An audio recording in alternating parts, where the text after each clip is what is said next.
की स्टार्टिंग में हमारे मेन कैरेक्टर किनसू को दिखाते हैं जो कि क्लाउड पीक नाम के माउंटेन पर बहुत ही मेहनत करके चढ़ रहा होता है। ये देखकर वहां पर मौजूद लोग उसे देखकर कहने लगे होते हैं, कह रहे देखो वो कौन है वहां पर, वो क्लाउड पीक पर चढ़ने की कोशिश क्यों कर रहा है। दूसरा कहता है वो तो 18th सन ऑफ गॉड किनसू है। तीसरा कहता है कि वो अपने बेयर हैंड्स का यूज करके वहां पर चढ़ने की कोशिश क्यों कर रहा है, सीधा उड़कर क्यों नहीं चला जाता है। चौथा बंदा कहता है बकवास करना बंद करो, अगर वो उड़कर जा ही पाता तो इतना ज्यादा स्ट्रगल क्यों कर रहा होता। ये सुनकर एक बंदा कहता है ओ हाँ मुझे याद आ गया, ये तो वही famous 18th son of God किनसू है जो कि बहुत ही बड़ा गार्बेज है, वो तो उड़ भी नहीं सकता है, तो आखिर वो सन ऑफ गॉड कैसे बन गया। दूसरा कहता है उसके फादर किन फातियान के कारण। बाय द वे किनसू वहां पर चढ़ने की इतना ज्यादा कोशिश क्यों कर रहा है, क्या वो खुद को मारना चाहता है। ये सुनकर दूसरा बंदा कहता है कि कहना काफी ज्यादा मुश्किल है, after all sun of God का कॉन्फ्रेंस जल्दी हेल्ड होगा जहाँ पर फेदर्ड गेट के सभी 18 के 18 सन ऑफ गॉड जमा होंगे। मैंने सुना है कि जो भी सन ऑफ गॉड के नाम का वर्दी नहीं होगा उसे सन ऑफ गॉड के पोजीशन से वंचित कर दिया जाएगा। वहीं पर किनसू को दिखाते हैं जो कि बहुत ही मेहनत से वहां पर चढ़ने की कोशिश कर रहा होता है,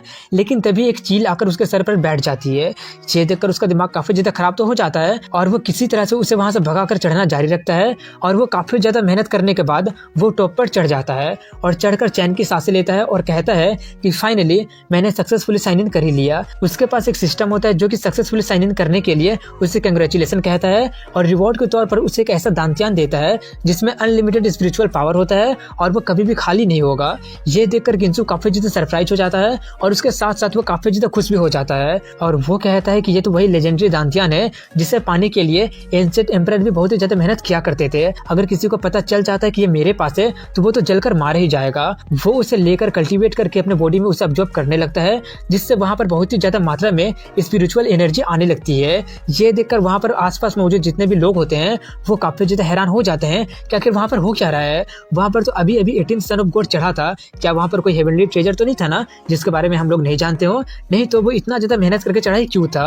वहीं पर किनसू को दिखाते हैं जो कि पूरी तरह से उसे ऑब्जर्व कर लिया होता है और वो करके कहता है कि इसका नाम बिल्कुल सही है, अब तो मुझे ऐसा फील हो रहा है जैसे कि मेरे बॉडी में अनलिमिटेड स्पिरिचुअल पावर आ गई है जो कि कभी भी खत्म अब होगा ही नहीं। अब वो अपने बारे में बताना शुरू करता है कि मेरा नाम किनसू है और 1 महीने पहले मैं इस वर्ल्ड में क्रॉस ओवर करके आया था और मुझे यूनिवर्स साइन इन नाम का सिस्टम मिला था। सबसे पहला प्लेस जहाँ पर मुझे साइन इन करना था वो युवा सेट का क्लाउड पीक है। जनरल डिसाइपल के लिए यहाँ पर चढ़ना तो बच्चों का काम है क्योंकि वो लोग उड़ सकते हैं, लेकिन अगर मैं अपनी बात यानी कि 18th सन ऑफ गॉड की बात करूँ तो ये बहुत ही ज्यादा हार्ड है। इस बॉडी का original owner 18th son of God था, उसके पास बहुत ही एक्सीलेंट जीन है और इसके फैमिली में काफी सारे कैपेबल लोग भी हुए हैं। इसके फादर बहुत ही फेमस एक वर्ल्ड सेकिंग पावर हाउस है, इसलिए इसके पास या तो एक होली बॉडी होना चाहिए था या तो गॉड बॉडी या फिर कोई और भी सुपर में फिजिक होना चाहिए था। लेकिन ओरिजिनल ओनर एक मॉर्टल बॉडी और मॉर्टल लाइफ के साथ जन्म लिया था। एक मॉर्टल बॉडी भी काफी ज्यादा मेहनत और प्रैक्टिस करके काफी कुछ अचीव कर सकता है और एक्स्ट्रा ऑर्डिनरी हाइट तक पहुंच भी सकता है,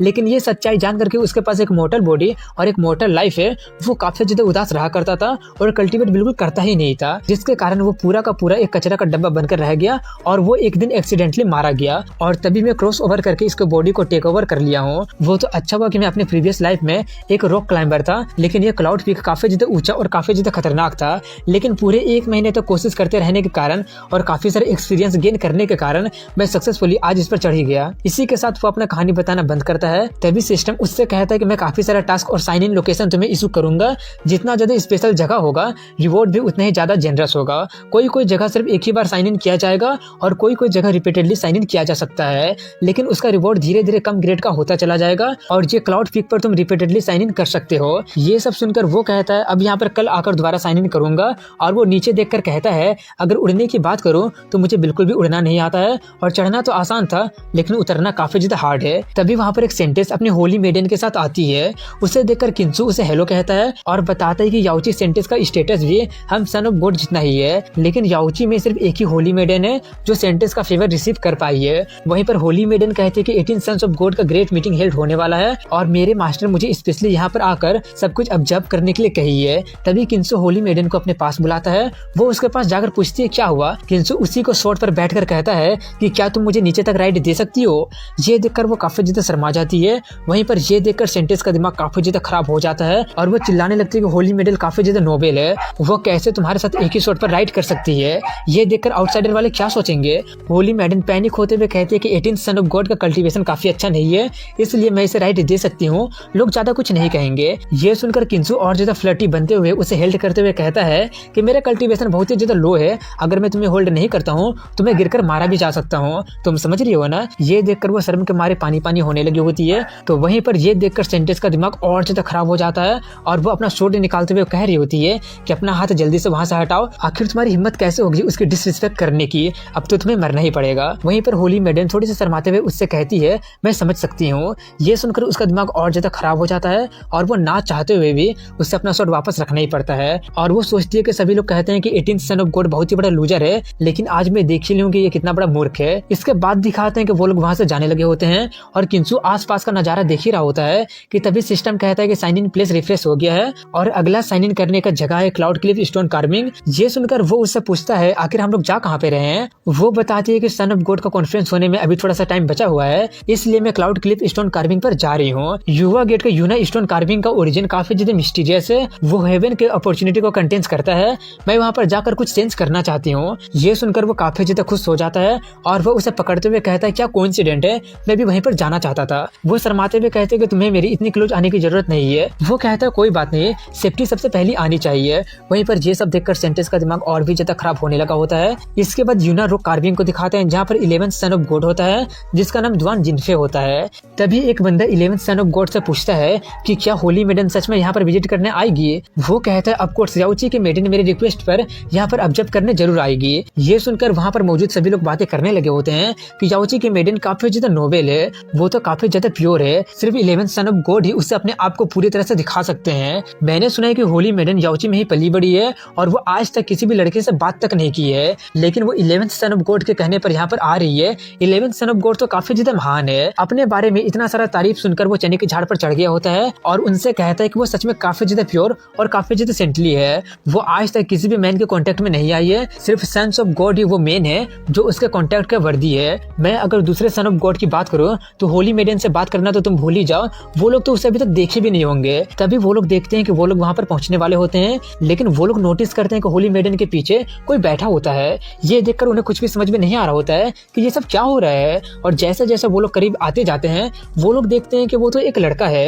ये देखकर वहाँ पर मौजूद सभी लोग आपस में बातें करना शुरू कर दिए होते हैं कि तुमने तो कहा था कि होली मेडन तो सिर्फ 11th सन ऑफ गॉड से फेमिलियर है। सिचुएशन को देखकर ऐसा लग रहा है जैसे कि उन दोनों का रिलेशनशिप ऑर्डिनरी तो नहीं है। और जैसे जैसे वो लोग ज्यादा करीब आने लगे होते हैं ये देखकर वो लोग कहने लगे होते हैं कि देखकर वो बंदा कुछ ज्यादा फेमिलियर लग रहा है। ये सब देखकर 11th सन ऑफ गॉड का दिमाग काफी ज्यादा खराब हो जाता है। वहीं पर उस जगह पर पहुंचने के लिए और साइन इन करने के लिए सिस्टम उसे कांग्रेचुलेशन कहता है और रिवॉर्ड के तौर पर वो बॉडी रिलेम के 4th लेवल में पहुंच जाता है। ये देखकर वो काफी ज्यादा खुश हो जाता है और कहता है कि ओरिजिनल ओनर का तो कोई भी कल्टीवेशन लेवल था ही नहीं, लेकिन अब मेरा इमोर्टेलिटी का रास्ता खुल चुका है। वहीं पर सिस्टम उसे और रिवॉर्ड देता है और वो होता है कि यूनमो रॉक पर जो कुछ भी लिखा होता है, जो कुछ भी कार्विंग किया होता है, वो सभी कुछ को वो समझ जाता है और वहाँ पर मौजूद थंडर पाल्म टेक्निक भी सिस्टम की मदद से वो पूरी तरह से सीख लेता है। ये देखकर किंसु काफी ज्यादा सरप्राइज हो जाता है और काफी ज्यादा खुश भी होता है और कहता है जब तो मैं क्लियर स्काई में थंडरबोल्ट को क्रिएट कर सकता हूँ। इसके बाद वो लोग वहाँ पर लैंड कर जाते हैं और वो अपने स्वॉर्ड को छोटा करके अपने हेयर में लगा लेती है। वहीं पर किंसु को देखकर वो चिल्लाते हुए आते हुए कहता है तो ये तुम ही हो। किंसु उसे देखकर कहता है क्या हुआ, तुम मुझे बुला क्यों रहे हो, और बताता है कि युवा सेक्ट काफी ज्यादा ब्रूटल और कॉम्पिटिटिव है। सन ऑफ गॉड के बीच का कंपटीशन तो और भी ज्यादा इंटेंस है। 18 सन्स ऑफ गॉड में से सिर्फ एक ही सन ऑफ गॉड एम्परर बनेगा और बाकी के 17 सन ऑफ गॉड कंपटीशन में मारे जाएंगे। इसलिए एम्परर बनने का बैटल लाइफ और डेथ का बैटल है। इतना बताकर वो पूछता तुम्हें क्या हो गया है। वो गुस्से में चिल्लाते हुए कहता है कि तुम फिजिकली और इमोशनली पूरी तरह से बर्बाद हो चुके हो, तुम तो सिर्फ नाम मात्र के ही सन ऑफ गॉड हो। तुम्हारी हिम्मत कैसे हो गई पब्लिकली होली मेडल को इंसल्ट करने की। लगता है कि आज मुझे तुम्हें एक सबक सिखाना ही पड़ेगा। मैं नहीं चाहता हूँ कि आउटसाइडर वाले लोग ये सोचे कि होली मेडल एक सेलेक्टिव वुमेन है। किंसु कहता है कि मैं होली मेडल के साथ हूँ तो उससे तुम्हें क्या हो रहा है, अपने काम से काम रखो। और फिर से वो उसे अपने करीब लाते हुए कहता है कि तुम इसके बारे में क्या सोचती हो।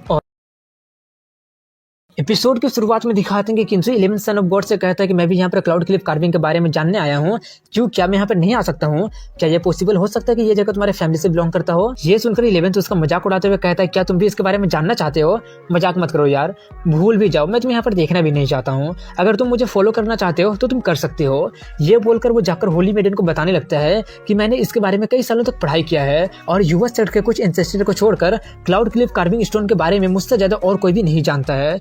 ये बोलकर वो उसे बताना शुरू करता है और वो उसे एम्परर के बारे में, किंग के बारे में, कैलीग्राफी के बारे में बताने लगता है। तभी किंसु कहता है क्या जो सबसे अच्छा लिख सकता है क्या वही छोड़ कर गया है? क्या तुम सच में इस बात पर विश्वास करते हो? ये सुनकर 11th काफी ज्यादा इरिटेट होने लगा होता है और वो गुस्से में उससे कहते हैं कि हम दोनों कुछ इंपॉर्टेंट चीज डिस्कस कर रहे हैं, इसमें अपना टांग मत अड़ा। किंसु कहता है क्या तुम्हें सच में लगता है कि मैं भी कुछ बोलना चाहता हूँ? तुम तो सिर्फ फालतू की बकवास कर रहे हो और होली मेडन को मिसलीड कर रहे हो। ये सुनकर वो कहता है तुम तो एक अनएजुकेटेड मैन हो, तुम्हारी हिम्मत कैसे होगी सन ऑफ गॉड पर क्वेश्चन करने की? तुम बोल रहे हो कि मैं बकवास कर रहा हूँ? लगता है कि तुम्हें बहुत ही कुछ पता है। अगर ऐसी बात है तो क्यों ना तुम्हें होली मेडन को सब कुछ बता दो। ये सुनकर वो 11th को धक्का मारकर हटाकर उससे कहता है ध्यान से सुनना। ये बोलकर वो बताना शुरू करता है कि दरअसल यूनवा रॉक कार्विंग तुम्हारे याओची सेक्ट से रिलेटेड है। ये तुम्हारे याओची सेक्ट के एक होली मेडन का काम है जो हजारों साल पुराना है। ये सुनकर वो थोड़ी सी चौंकते हुए पूछती है कि क्या तुम कोई गलती तो नहीं कर रहे हो ना? वहीं पर ये सब सुनकर सेंटिस का भी दिमाग काफी ज्यादा खराब हो रहा होता है और वो कहते हैं कि ये तो सिर्फ फालतू की बकवास कर रहा है। याओची का 10,000 साल पुराना रिकॉर्ड में ऐसा तो कुछ भी नहीं लिखा है।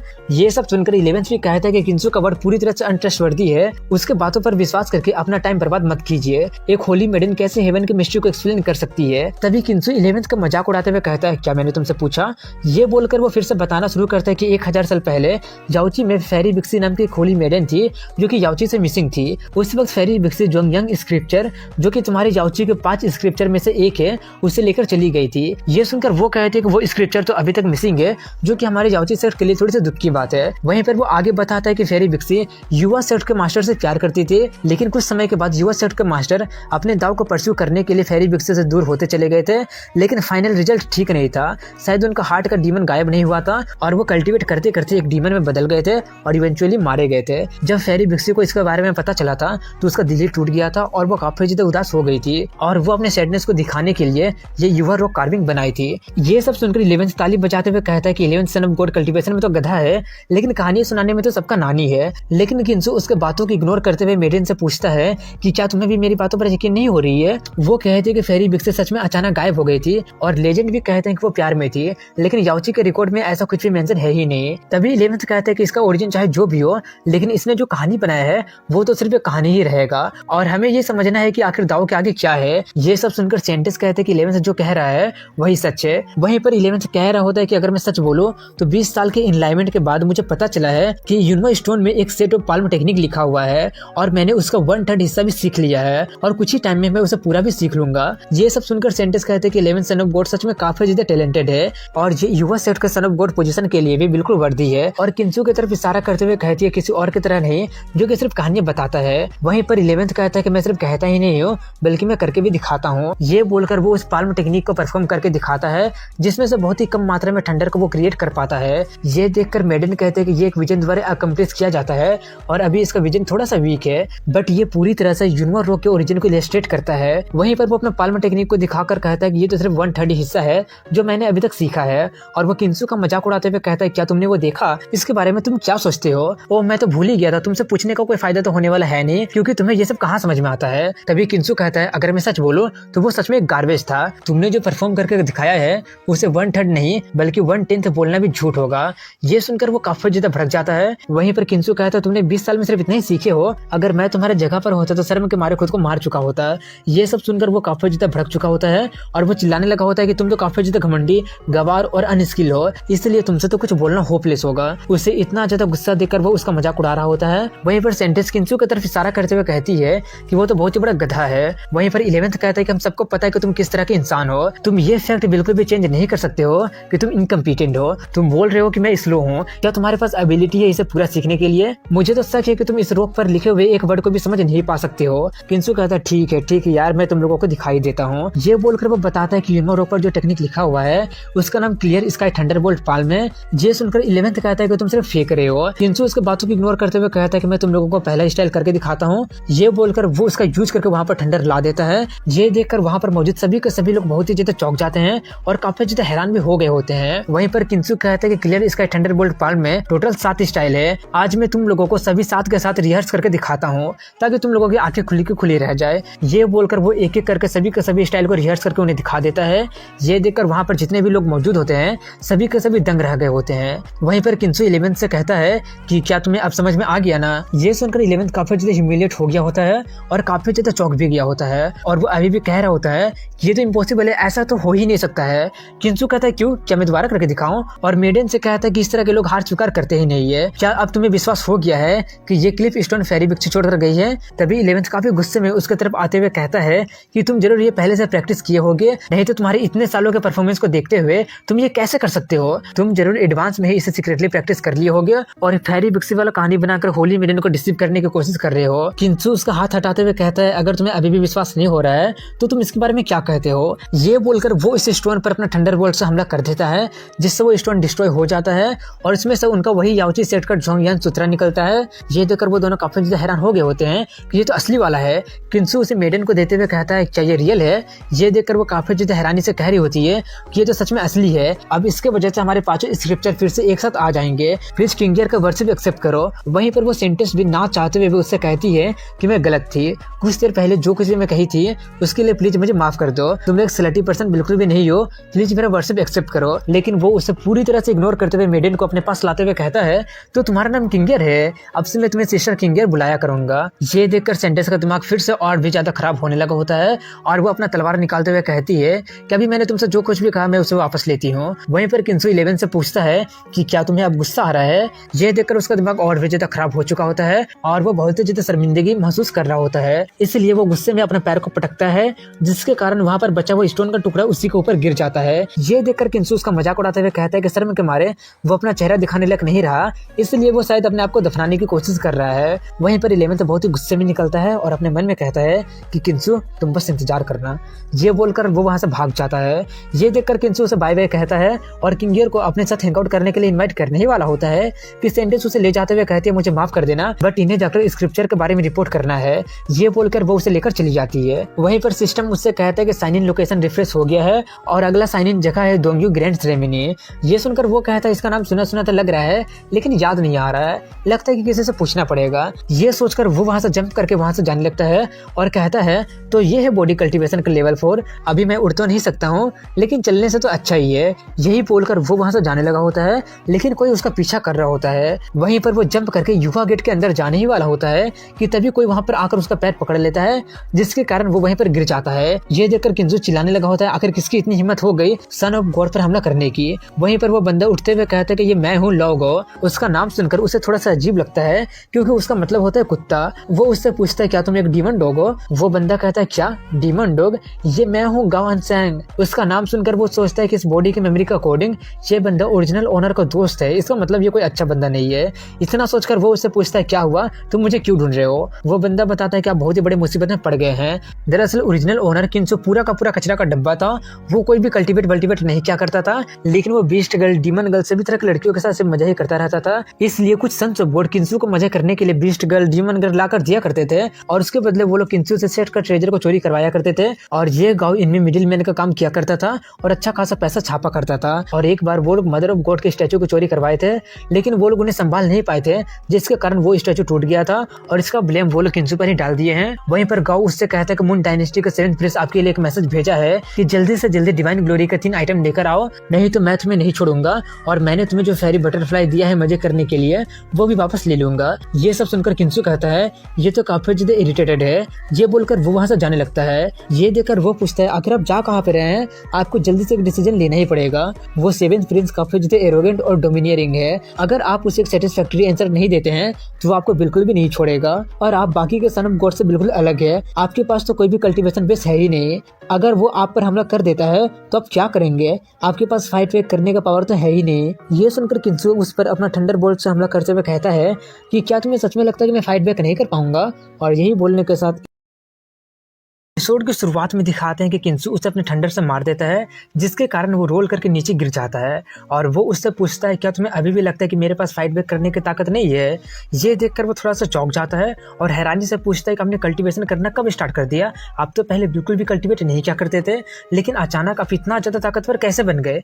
लेकिन वो उसका कोई भी जवाब ना देकर सीढ़ी चढ़कर वहां से जाने लगता है। ये देखकर गाँव कहता है कम से कम मेरे लिए तो रुकिए। ये बोलकर वो उसके पीछे पीछे जाते हुए सिर्फ कल्टीवेशन के बारे में पूछते रहता है। तभी वो लोग ऊपर पहुंच जाते हैं और किंसु उससे कहता है कि तुम मुझे सबसे पहले ये बताओ कि सेवेंथ प्रिंस जो मुझे फीमेल डीमन लाकर दिया है, आखिर वो लोग उसे कहां से पकड़ कर लाए हैं। वो सोचते हुए कहता है कि जहां तक मुझे पता है कि वो शायद 10,000 डीमंस के डोमेन से लाई गई है, और स्पेसिफिकली कहां से लाई गई है वो मुझे नहीं पता है। और उसका टांग खींचते हुए पूछता है कि वो कितना ज्यादा टेस्टी थी, क्या वो स्पाइसी थी या फिर काफी ज्यादा रिफ्रेशिंग थी। ये सुनकर उसे उसका पुराने ओनर की हालत याद आने लगती है, जहां पर वो फीमेल डीमन उसे खुद को छूने भी नहीं देती थी और बहुत ही ज्यादा मारती पीटती थी। ये याद करके वो सोचता है कि मैं उसे टेस्ट तो नहीं कर पाया था, लेकिन जरूर वो काफी ज्यादा स्पाइसी है। इतना सोचकर वो उससे कहता है कि मैं उस फीमेल डीमन को हैंडल नहीं कर सकता हूँ, तुम उसे वापस जाकर दे दो। ये सुनकर गाओ कहता है कि उसे वापस भेजना, आपको नहीं लगता कि ये थोड़ी सी शर्म की बात होगी? वो स्पाइसी है और हैंडल करने में थोड़ा सा मुश्किल है, अगर वो अच्छे से ट्रेन कर दी जाती है तो वो जरूर ओबीडियंट बन जाएगी। ये सुनकर किंसु कहता है मेरे पास फालतू के कामों के लिए टाइम नहीं है। ये देखकर वो कहता है अगर ऐसी बात है तो मैं इसमें आपका हेल्प कर सकता हूँ, जब तक आप चाहेंगे कोई भी फीमेल आपके प्रति पूरी तरह से सबमिसिव बन जाएगी, मेरे पास इसको लेकर काफी ज्यादा एक्सपीरियंस है। ये सुनकर वो कहता है अगर ऐसी बात है तो तुम ही पहले चले जाओ। इसलिए वो जाने लगता है और जैसे वो जाकर दरवाजा खोलता है उसके ऊपर काफी ज्यादा ठंडा पानी गिर जाता है। ये देखकर उसे कुछ भी समझ में नहीं आ रहा होता है कि आखिर ये सब क्या हो रहा है। लेकिन तभी अचानक वो फीमेल डीमन आकर उससे कहती है कि तुम मेरे लिए नाचो, क्योंकि पुराने एमसी उसे सेक्सी डांस करने के लिए बोला था, इसलिए वो भी उसे नाचने के लिए कहती है। ये बोलकर वो एक टेबल फेंक कर उसे मारती है और उसके बाद वो उसका काफी अच्छे तरह से साबुन सरफ लगाकर धुलाई कर देती है। उसका ये हालत देखकर किंसु जल्दी से जाकर छिप जाता है। वहीं पर इतने में भी उस फीमेल डीमन का पेट नहीं भरा होता है और वो एक बहुत ही बड़ा लकड़ी का हथौड़ा लेकर आती है और उससे उसे बहुत ही मारते हुए कहती है मुझे जल्दी से वापस भेज दो, और मारने के बाद कहती है चलो अब जल्दी से मुझे वापस भेजो। लेकिन तभी किंसु बाहर निकलते हुए कहता है अब बस बहुत हुआ। उससे देखकर वो काफी ज्यादा घबरा जाती है और हैरान भी हो गई होती है कि अगर वो वहां पर है तो मैंने किसको मार दिया है। किंसु उससे कहता है कि तुमने मेरे बदले किसी और को धो डाला है, इसका नाम वाई जोजो है और ये अभी तक का सबसे एरोगेंट डीमन है जिसे वो लोग भेजे हैं। और किंसु बिना कोई कल्टीवेशन के था, इसलिए वो उसे काफी ज्यादा बुली करती थी। इसके बाद माहौल का थोड़ा सा शांत होने के बाद वो तीनों के तीनों टेबल पर चाय पीने के लिए बैठे होते हैं और किंसु उससे पूछता है कि क्या तुम अभी भी उसे ट्रेन करना चाहते हो। ये सुनकर वो काफी ज्यादा हड़बड़ा कर मना करने लगता है कि कभी नहीं, जैसा आपने कहा ये सच में काफी ज्यादा स्पाइसी है। तभी किंसु बाई से कहता है कि तुम्हें अब तुम्हारा आजादी मिल गया है, अब तुम जो चाहे वो कर सकती हो, अब तुम यहाँ से जा भी सकती हो। ये सुनकर वो थोड़ी सी शक भरी नजरों से पूछती है कि क्या अब तुम्हें मेरी बॉडी की जरूरत नहीं है। वो थोड़ा सा स्टाइल मारते हुए कहता है कि अब मैं उस तरह का बंदा नहीं रहा, इसलिए जल्दी से तुम यहाँ से चली जाओ और दोबारा किसी से पकड़े मत जाना। ये सुनकर वो काफी ज्यादा खुश होकर उससे कहती है कि मुझे जल्दी से वापस भेज दो। किंसु उससे पूछता है कि आखिर तुम्हारा घर कहाँ पर है। ये सुनकर वो थोड़ी सी सोचने लगती है और कुछ देर के बाद सोचने के बाद कहती है मुझे नहीं पता है। किंसु कहता है अगर तुम्हें नहीं पता है तो मैं तुम्हें वापस भेजूंगा कैसे। तभी वो उसका गला दबाते हुए कहने लगते हैं कि मुझे कुछ भी नहीं पता है, तुम लोगों ने मुझे पकड़ा है इसलिए तुम लोग मुझे भेजोगे। किंसु किसी तरह से अपना गला छुड़ाता है और उससे कहता है कि अभी तुम कुछ दिनों तक यहीं पर रहो और जब तुम्हारा घर मिल जाएगा तो हम लोग तुम्हें वापस भेज देंगे। इसके बाद सीन चेंज होती है और अगले दिन का सीन दिखाया जाता है जहाँ पर किंसु जंप करते हुए क्लाउड पीक पर चढ़कर साइन इन करता है, इसलिए सिस्टम उसे कांग्रेचुलेशन करता है और रिवॉर्ड के तौर पर उसका कल्टीवेशन बेस 1 से बढ़ जाता है और वो 5th लेवल में पहुंच जाता है। इसी तरह करते करते वो 5 दिन तक बिना रुके साइन इन करता है, जिससे वो बॉडी रिलम के 8th लेवल में पहुंच जाता है और 5 दिन तक लगातार साइन इन करने के कारण सिस्टम उसे एक एक्स्ट्रा रिवॉर्ड देता है और वो एक तेंगो डिवोरिंग द मून नाम का टेक्निक होता है। सीन चेंज होती है और अगले सीन में 7th सन ऑफ गॉड को दिखाते हैं, जहाँ पर 11th सन ऑफ गॉड का वफादार नौकर झांग क्वान जाता है, लेकिन वो 11th को पीठ पीछे धोखा दे रहा होता है और वो 7th के पास जाकर पूछता है कि क्या आप मुझे ढूंढ रहे थे। 7th कहता है कि तुम 11th के साथ काफी सालों से हो, लगता है कि अब टाइम आ ही गया है। ये सुनकर क्वान पूछता है इसका मतलब आप बोल रहे हैं कि अब मैं 11th के अगेंस्ट एक्शन ले सकता हूँ। 7th कहता है कि तुम अभी सिर्फ बॉडी रिलम के 7th स्टेज में हो, इसलिए तुम अभी उसके बिल्कुल भी मैच नहीं हो, तुम जाकर 18th सन ऑफ गॉड को पीट कर रख दो। और उसे अपना प्लान बताता है कि कुछ दिन पहले 18th याओची के फेरी के सामने 11th का बहुत ही बुरी तरह से उसका मजाक बनाकर रख दिया था, इसलिए अगर तुम सीक्रेटली 18th का हड्डी पसली तोड़ देते हो तो सभी लोग यही सोचेंगे कि ये काम 11th का ही है और जब टाइम आएगा तब किंसु के फादर 11th को बिल्कुल भी नहीं छोड़ेंगे। ये सुनकर क्वान 7th का काफी ज्यादा तारीफ करने लगता है कि आप तो बहुत ही ज्यादा बुद्धिमान है, इससे तो आप एक तीर से 2 पक्षी का शिकार कर लेंगे। तभी 7th उसे रिवॉर्ड के तौर पर एक ऐसा पिल देता है जिसे खाने से उसका कल्टीवेशन बेस 2 लेयर से बढ़ जाएगा। ये देखकर क्वान काफी ज्यादा खुश होकर उससे कहता है कि ये तो बाहर में जल्दी मिलता नहीं है, लेकिन आपके पास ये था, आप तो सच में काफी ज्यादा स्ट्रॉन्ग और बुद्धिमान है। ये बोलकर वो वहां से 18th का हड्डी पसली तोड़ने चला जाता है, लेकिन तभी वहां पर 7th का चमचा आते हुए कहता है कि आपने प्लान तो अच्छा बनाया है, लेकिन वो एक सिंपल माइंडेड पर्सन है है, हालांकि आपने 11th को फंसाने का अच्छा सा प्लान बना लिया है, लेकिन जब वो बंदा पकड़ा जाएगा और उस पर प्रेशर डाला जाएगा तब मुझे डर है कि वो कहीं डर के मारे आपका नाम ना उगल दे। 7th कहता है कि क्वान एक सन ऑफ गॉड को हर्ट करना चाहता है, वो भी फेदर्ड गेट के अंदर, और ये काम करना वो भी बिना नोटिस किए जाना बिल्कुल भी नामुमकिन है। इसलिए मैंने उसे वो पिल दिया है। वो पिल नहीं बल्कि जहर है। इसके बाद सीन चेंज होती है और अगले सीन में किंसू को दिखाते हैं जो एक जगह पर खड़ा होकर सोच रहा होता है कि मुझे बिल्कुल भी नहीं पता है कि आखिर ये अगला साइन इन करने का जगह यानी कि दोंग्यो ग्रैंड सेरेमनी कहाँ पर होने वाला है।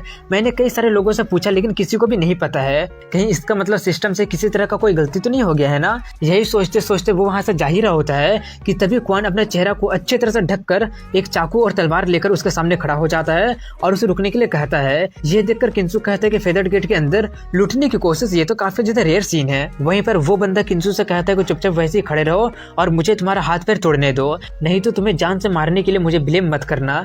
ये सुनकर किंसू कहता है अगर ऐसी बात है तो ठीक है, मैं बिल्कुल भी नहीं हिलूंगा, तुम्हें जो करना है तुम कर सकते हो। ये देखकर वो थोड़ा सा चौंक जाता है और कहता है कि इतना जल्दी मान गया, खैर एक गधा तो गधा ही रहेगा। ये बोलकर वो उसे मारने जाता है लेकिन किंसू ही उसे जोर से एक लात मार देता है। वो बंदा किसी तरह से उठते हुए कहता है कि मुझे ट्रिक करने की आखिर तुम्हारी हिम्मत कैसे हो गई। किंसू कहता है मुझे माफ कर देना, मुझे लगा नहीं था कि तुम एक सन ऑफ गॉड से फाइट करोगे और उसे मारने की कोशिश भी करोगे, वो भी फेदर्ड गेट के अंदर, और वो भी इतना ज्यादा कमजोर होने के बावजूद भी। कोई बात नहीं, मैं फिर से तुमसे प्रॉमिस करता हूँ कि मैं इस बार जरूर नहीं हिलूंगा।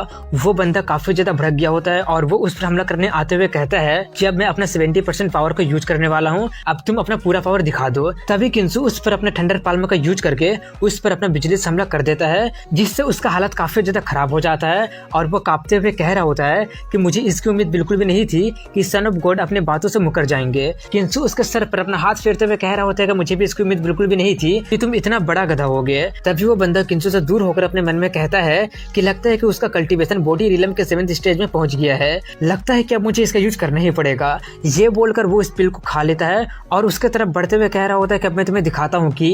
यही वो बोल ही रहा होता है कि तभी अचानक उसका मुंह से खून निकलने लगता है और वो वहीं पर मारा जाता है। ये देखकर किंसू को कुछ भी समझ में नहीं आ रहा होता है कि अब ये भी हुआ क्या, कहीं इसने शर्म के मारे सुसाइड तो नहीं कर लिया ना। देखकर तो ये बंदा 11th का नौकर लग रहा है, लेकिन 11th इतना बड़ा बेवकूफ तो हो नहीं सकता है कि वो किसी को फेदर्ड गेट के अंदर ही पब्लिकली मुझे असैसिनेट करने के लिए भेज देगा। ऐसा लग रहा है जैसे कि कोई और इसके पीछे है। सीन चेंज होती है और 7th के चमचे को दिखाते हैं जो जाकर उसे सब कुछ बता देता है। ये सब सुनकर 7th कहता है कि मुझे लगा था कि 18th को बहुत ही ज्यादा घायल करने के बाद वो उस पिल को लेकर जहर के कारण बिना कोई सबूत छोड़े मारा जाएगा, लेकिन मुझे इसकी उम्मीद बिल्कुल भी नहीं थी कि वो एडवांस में उस पिल को लेकर मारा जाएगा और मेरा पूरा का पूरा प्लान को चौपट कर देगा। उसका चमचा कहता है कि आप मुझे एक चांस दीजिए।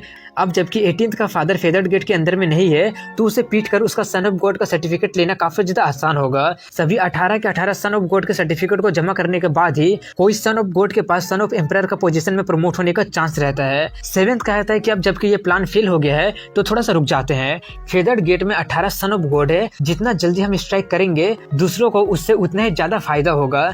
जितना मुझे पता है कि मून विल डिवाइन डायनेस्टी का 7th प्रिंस किंसू से अपना हिसाब बराबर करने आएगा, तब तक इंतजार कर लेते हैं। इसके बाद सीन चेंज होती है और गांव को दिखाते हैं जहां पर वो भागते भागते किंसू के पास जाता है और जाकर बताता है कि 7th प्रिंस अपने कई सारे लोगों के साथ उस स्पाइसी फीमेल डीमन को वापस लेकर जाने आया है। ये सुनकर किंसू कहता है कि तुम ऐसे बोल रहे हो जैसे कि ये कोई बहुत ही बड़ी बात है, अगर वो उससे लेकर वापस चला जाता है तो मैं उसके पूरे एंसेस्टर को थैंक यू बोलूंगा। ये बोलकर वो वहां से जाने लगता है, लेकिन तभी अचानक वो रुककर उससे पूछता है कि मैंने तुम्हें दोंग्यो ग्रैंड सेरेमनी के बारे में पता करने के लिए कहा था, उसके बारे में कुछ पता चला है क्या तुम्हें? वो कहता नहीं, अपकमिंग सन ऑफ गॉड का सेरेमनी के अलावा एक और फेंग चान नाम का सेरेमनी होने वाला है जो कि याओची को झोंगयांग सूत्रा के वापस मिलने पर हो रहा है। ग्रैंड लेवल का तो कोई भी सेरेमनी नहीं होने वाला है। तभी किंसू पूछता है और ये फेंग चान सेरेमनी कहाँ पर हेल्ड होगा? वो बताता है कि शायद वो दोंग्यो माउंटेन पर हेल्ड होगा। ये सुनकर उसका दिमाग चमकता है और वो समझ जाता है कि शायद उसी सेरेमनी के बाद सिस्टम कर रहा था, इसलिए किंसू वहां से जाने लगता है। ये देखकर वो उससे पूछता है कि आखिर आप जा कहाँ रहे हैं, लेकिन वहीं पर किंसू उसकी बातों को इग्नोर करते हुए जाता है और जाते हुए सोच रहा होता है कि जाकर जल्दी से कंफर्म करता हूँ कि ये फेंग चानी ग्रैंड दोंग्यो सेरेमनी है या फिर नहीं है। और यहीं पर एपिसोड की शुरुआत में दिखाते हैं कि वो लोग जा ही रहे होते हैं कि तभी कोई एक बंदा को मारकर वहां से उड़ाकर फेंक देती है। ये देखकर किंसु और गाओ कहता है कि ऐसा लगे जैसे कि यहाँ से कुछ उड़कर गया हो, लेकिन तभी वो लोग ये देखकर काफी ज्यादा हैरान हो गए होते हैं कि वहां पर सेवेंथ प्रिंस के सभी लोग बेहोश होते हैं और बाई सेवेंथ प्रिंस को भी पीट कर रख दी होती है। और वो कह रहा होता है कि मुझे पीटने की आखिर तुम्हारी हिम्मत कैसे हो गई। ये सुनकर वो उसे एक लात और मार देती है। ये देखकर किंसु उससे पूछता है कि मैं तुमसे एक बात पूछना चाहता हूँ कि जब ये इतना ज्यादा वायलेंट है कि इसका कोई ओपोनेंट है ही नहीं, तो आखिर ये पकड़ कैसे ली गई। गाओ कहता है कि मैं भी कब से यही क्वेश्चन पूछना चाहता था। तभी किंसु जाकर सेवेंथ प्रिंस को उठाते हुए पूछता है कि क्या आप ठीक तो है ना। वो उसे थैंक्स बोलकर फिर से अपना स्वॉर्ड को उठाते हुए कहता है कि मैं अभी भी विश्वास नहीं कर सकता हूँ कि मैं मून डायनेस्टी का डिग्निफाइड सेवेंथ प्रिंस इसके जैसा एक छोटी सी डीमन से डील नहीं कर पा रहा है। तभी किंसु उससे कहता है कि आप थोड़ा सा बैठकर आराम क्यों नहीं कर लेते हैं। वैसे भी ये लिटिल डीमन काफी ज्यादा झगड़ालू है, आपके जैसा ऑर्डिनरी पर्सन इसे बिल्कुल भी संभाल नहीं सकता है। आप एक डिग्निफाइड प्रिंस से, आपको इससे कम्पीट करने की जरूरत है ही नहीं। ये सुनकर वो कहते हैं कि तुम्हारी बातें सेंस तो बना रही है, वैसे भी आज मैं यहाँ पर उस गधे 18th सन ऑफ गॉड से डील करने आया हूँ, उसे मेरे सामने आने भी मत देना, नहीं तो मैं उसका टुकड़े टुकड़े कर दूंगा। इतना बोलकर वो उससे पूछता है कि हाँ भाई आखिर तुम्हारा नाम क्या है। किंसु उससे कहता है कि सच बोलो तो मैं ही वो गधा हूँ जिसके बारे में अभी अभी आपने कहा। ये सुनकर वो काफी ज्यादा चौंक जाता है और जल्दी से उससे दूर होकर कहता है कि तुम जानबूझकर मुझे अप्रोच किए थे ना ताकि तुम मुझ पर स्नेक अटैक कर सको, लेकिन कोई बात नहीं, मुझे तुम्हारा प्लान के बारे में पहले ही पता चल गया, आखिर मैं हूँ ही इतना ज्यादा इंटेलिजेंट। ये बोलकर वो काफी ज्यादा खुश हो ही रहा होता है कि तभी फिर से बाई उसे अपने हथौड़े से मारकर बेहोश कर देती है। दोस्तों, अगर कहानी पसंद आए तो लाइक और सब्सक्राइब करना मत भूलना। आगे भी आपको ऐसे ही मजेदार और दिलचस्प वीडियो मिलते रहेंगे।